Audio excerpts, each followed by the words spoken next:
Catelyn. "My lady, you ought to cover your head," Sir Roderick told her as their horses plodded north. "You will take a chill." "It's only water, Sir Roderick," Catelyn replied.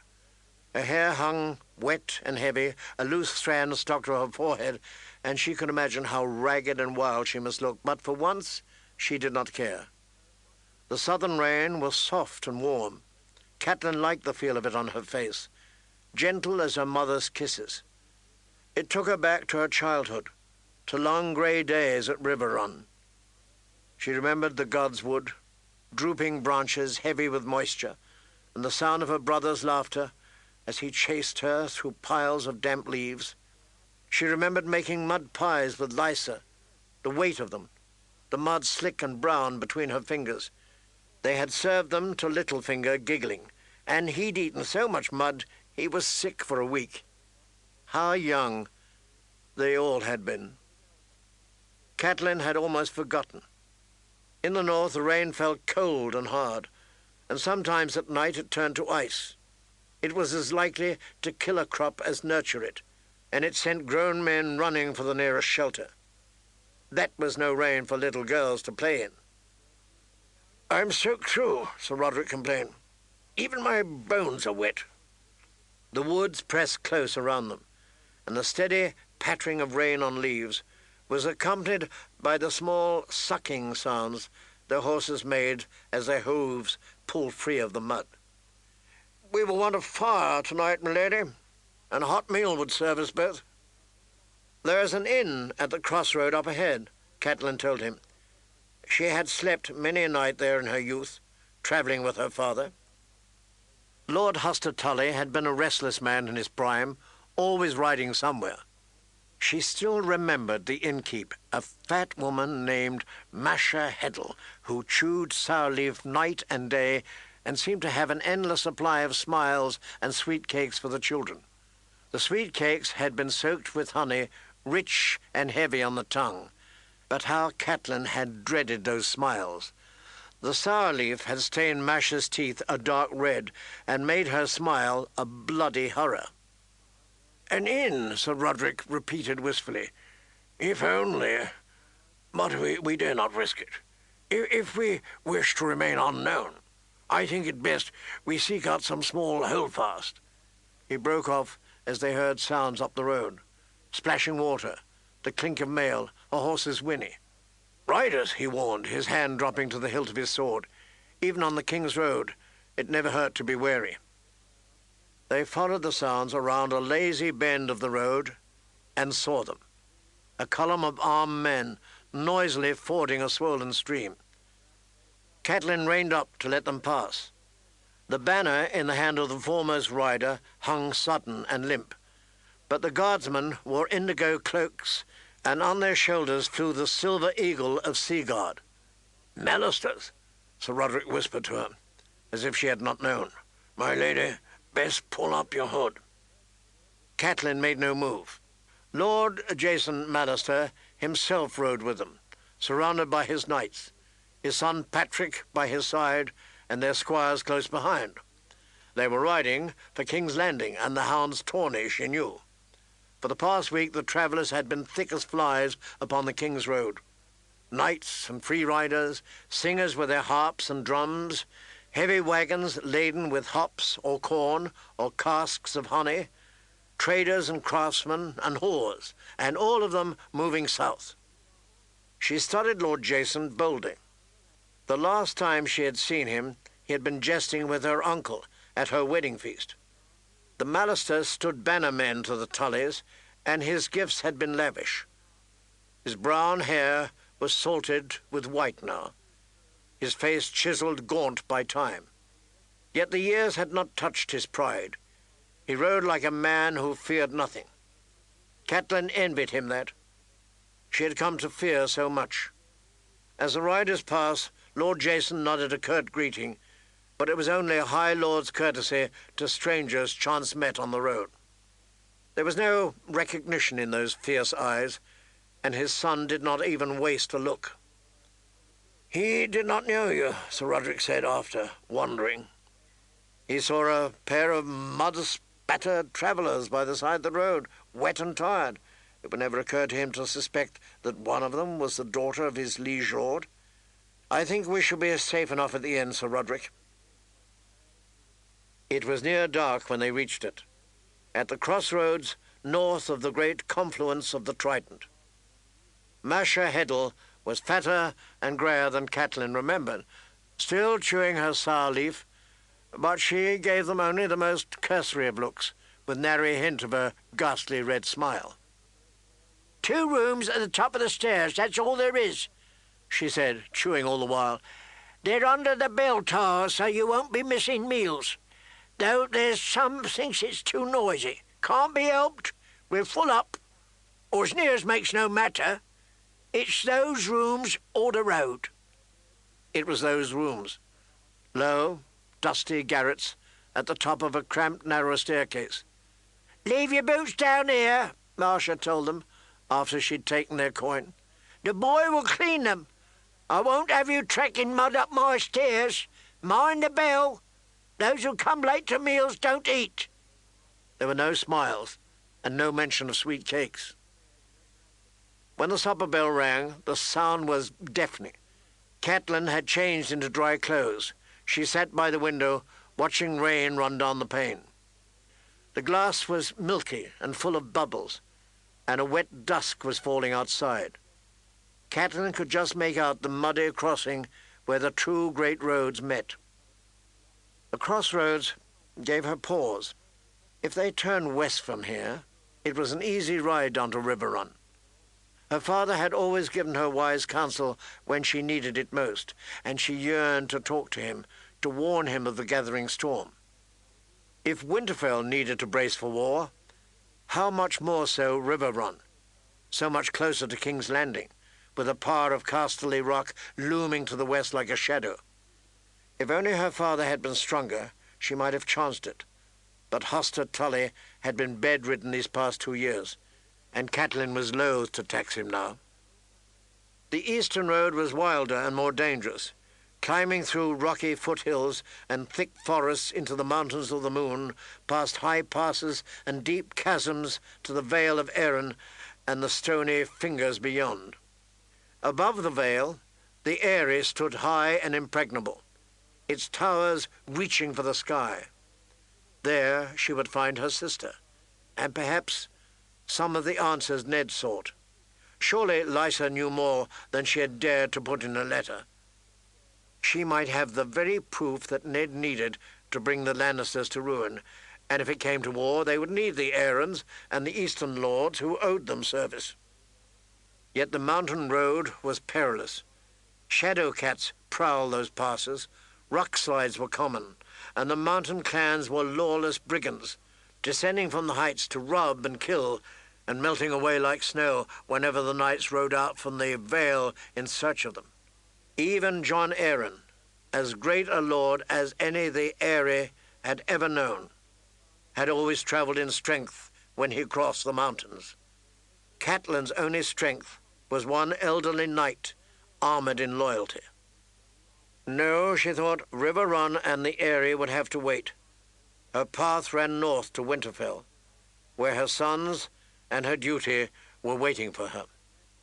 As soon as they were safely past the neck, she could declare herself to one of Ned's bannermen and send riders racing ahead with orders to mount a watch on the King's Road. The rain obscured the fields beyond the crossroads, but Catelyn saw the land clear enough in her memory. The marketplace was just across the way, and the village a mile further on, 100 white cottages surrounding a small stone sept. There would be more now. The summer had been long and peaceful. North of here, the King's Road ran along the green fork of the Trident, through fertile valleys and green woodlands, past thriving towns and stout holdfasts and the castles of the river lords. Catelyn knew them all, the Blackwoods and the Brackens, ever enemies, whose quarrels her father was obliged to settle. Lady Whent, last of her line, who dwelt with her ghosts in the cavernous vaults of Harrenhal. Irascible Lord Frey, who had outlived 7 wives and filled his twin castles with children, grandchildren, and great-grandchildren, and bastards and grand-bastards as well. All of them were bannermen to the Tullys, their swords sworn to the service of Riverrun. Catelyn wondered if that would be enough, if it came to war. Her father was the staunchest man who had ever lived, and she had no doubt that he would call his banners. But would the banners come? The Darrys and Rygers and Moutons had sworn oaths to Riverrun as well, yet they had fought with Rhaegar Targaryen on the Trident, while Lord Frey had arrived with his levies well after the battle was over, leaving some doubt as to which army he had planned to join. Theirs, he had assured the victors solemnly in the aftermath, but ever after, her father had called him the late Lord Frey. It must not come to war, Catelyn thought fervently. They must not let it. Sir Roderick came for her just as the bell ceased its clangor.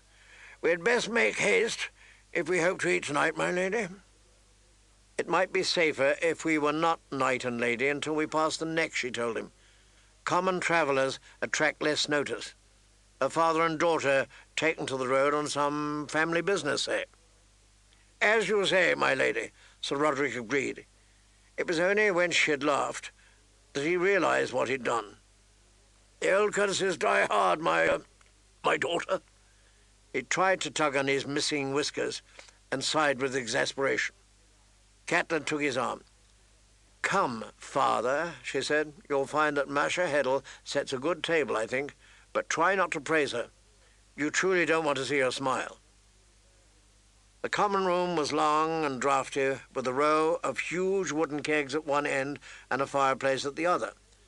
A serving boy ran back and forth with skewers of meat, while Masha drew beer from the kegs, chewing her sour leaf all the while. The benches were crowded, townsfolk and farmers mingling freely with all manner of travellers. The crossroads made for odd companions. Dyers, with black and purple hands, shared a bench with rivermen reeking of fish. An ironsmith, thick with muscle, squeezed in between a wizened old septon. Hard-bitten sellswords and soft plump merchants swapped news like boon companions. The company included more swords than Catelyn would have liked. 3 by the fire wore the red stallion badge of the Brackens, and there was a large party in blue steel ringmail and capes of silvery grey. On their shoulder was another familiar sigil, the twin towers of House Frey. She studied their faces, but they were all too young to have known her. The senior among them would have been no older than Bran when she went north. Sir Roderick found them an entry place on the bench near the kitchen. Across the table, a handsome youth was fingering a wood harp. "7 blessings to you, good folk," he said as they sat. An empty wine cup stood on the table before him. "And to you, singer," Catelyn returned. Sir Roderick called for bread and meat and beer, in a tone that meant now. The singer, a youth of some 18 years, eyed them boldly and asked where they were going, and from whence they had come, and what news they had, letting the questions fly as quick as arrows and never pausing for an answer. "We left King's Landing a fortnight ago," Catelyn replied, answering the safest of his questions. "Oh, that's where I'm bound," the youth said. As she had suspected, he was more interested in telling his own story than hearing theirs. Singers love nothing half so well as the sound of their own voices. "The hand's tawny means rich lords with fat purses. The last time I came away with more silver than I could carry, or would have, if I hadn't lost it all betting on the King's Slayer to win the day." "The gods frown on the gambler," Sir Roderick said sternly. He was of the north and shared the Stark views on tournaments. "They frowned on me for certain," the singer said. "Your cruel gods and the Knight of Flowers all together did me in." "No doubt there was a lesson for you," Sir Roderick said. "It was. This time, my coin will champion Sir Loris." Sir Roderick tried to tug at whiskers that were not there, but before he could frame a rebuke, The serving boy came scurrying up. He laid trenchers of bread before them and filled them with chunks of browned meat off a skewer, dripping with hot juice. Another skewer held tiny onions, fire peppers, and fat mushrooms. Sir Roderick set to lustily as the lad ran back to fetch them beer. "My name is Marillion," the singer said, plucking a string on his wood harp. "Doubtless you've heard me play somewhere." His manner made Catelyn smile. Few wandering singers ever ventured as far north as Winterfell, but she knew his like from her girlhood in Riverrun. "I fear not," she told him. He drew a plaintive chord from his wood harp. "That is your loss," he said. "Who was the finest singer you've ever heard?" "Elia of Braavos," Sir Roderick answered at once. "I'm much better than that old stick," Marillion said. "If you have the silver for a song, I'll gladly show you." "I might have a copper or two, but I'd sooner toss it down a well than pay for your howling," Sir Roderick grasped. His opinion of singers was well known. Music was a lovely thing for girls, but he could not comprehend why any healthy boy would fill his hand with a harp when he might have had a sword. "Your grandfather has a sour nature," Marillion said to Catelyn. "I meant to do you honour, an homage to your beauty. In truth, I was made to sing for kings and high lords." "Oh, I can see that," Catelyn said. "Lord Tully is fond of song, I hear. No doubt you've been to Riverrun." "100 times," the singer said airily. "They keep a chamber for me, and the young lord is like a brother." Catelyn smiled, wondering what Edmure would think of that. Another singer had once bedded a girl her brother fancied, and he had hated the breed ever since. "And Winterfell," she asked him. "Have you travelled north?" "Why would I?" Marillion asked. "It's all blizzards and bearskins up there, and the Starks know no music but the howling of wolves." Distantly she was aware of the door banging open at the far end of the room. "Innkeep," a servant's voice called out behind her. "We have horses that want stabling, and my Lord of Lannister requires a room and a hot bath." "Oh, gods," Sir Roderick said before Catelyn reached out to silence him, her fingers tightening around his forearm. Masha Heddle was bowing and smiling her hideous red smile. "I'm sorry, my lord, truly, we're full up, every room." There were 4 of them, Catelyn saw. An old man in the black of the Night's Watch, 2 servants, and him, standing there, small and bold as life. "My men will sleep in your stable, and as for myself, well, I do not require a large room, as you can plainly see." He flashed a mocking grin. "So long as the fire's warm and the straw reasonably free of fleas, I am a happy man." Masha Heddle was beside herself. "My lord, there's nothing. It's a tourney. There's no help for it. Oh. Tyrion Lannister pulled a coin from his purse and flicked it up over his head, caught it, tossed it up again. Even across the room where Catelyn sat, the wink of gold was unmistakable. A free rider in a faded blue cloak lurched to his feet.